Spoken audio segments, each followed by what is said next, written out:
भैया ऐसा लग रहा है कि इजराइल अब खुद को यूएन से भी बड़ा समझ रहा है। उसने अमेरिका के फैसले को भी ऐसा लग रहा है कि एक तरीके से नाकार दिया है।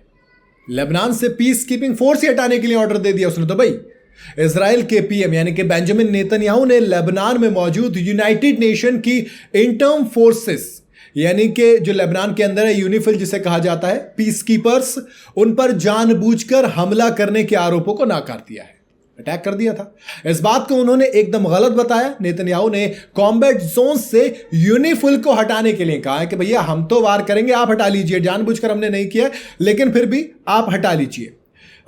एक मीडिया एजेंसी के मुताबिक उन्होंने कहा कि हिजबुल्लाह लड़ाकों पर स्ट्राइक के दौरान मिलिट्री ने यूनिफिल को नुकसान न पहुंचाने की हर कोशिश की। आगे जोड़ा गया कि यूनिफिल की सिक्योरिटी की गारंटी देने का सबसे बेहतर तरीका यह होगा कि उसे इजराइल के कहे मुताबिक नुकसान के रास्ते से कुछ वक्त के लिए हटा लिया जाए।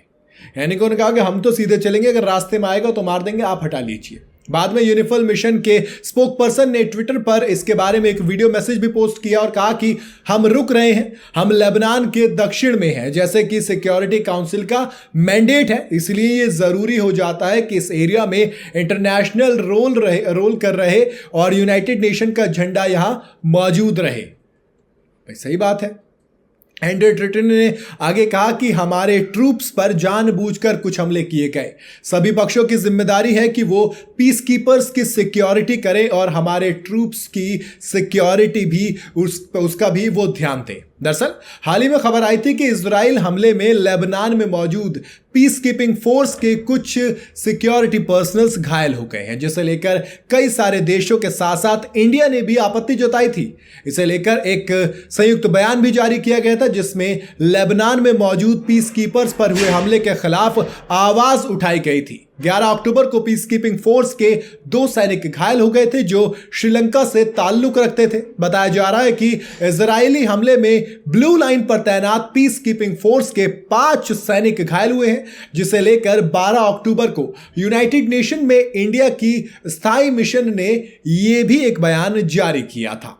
उन्होंने कहा था कि इंडिया यूनिफिल में एक प्रमुख सैन्य योगदान करने वाला देश है और मिलिट्री योगदान देने वाले 34 देशों के बयानों का वो पूरी तरह से सपोर्ट करता है। कहा गया कि पीस कीपिंग फोर्स की सिक्योरिटी जरूरी है। भाई मतलब उसकी जिम्मेदारी तो सबकी है ना, ये थोड़ी कि इजराइल के अगर वो रास्ते में आएगा तो हटा देंगे, तो फिर यूनाइटेड नेशंस का मतलब क्या रहा। और मैं ये समझ नहीं पा रहा हूं कि अगर अब अमेरिका चुप कैसे है, अमेरिका क्या करेगा भाई, क्योंकि आप ही तो उसको हथियार सप्लाई कर रहे हो ना इस सब चीजों के लिए।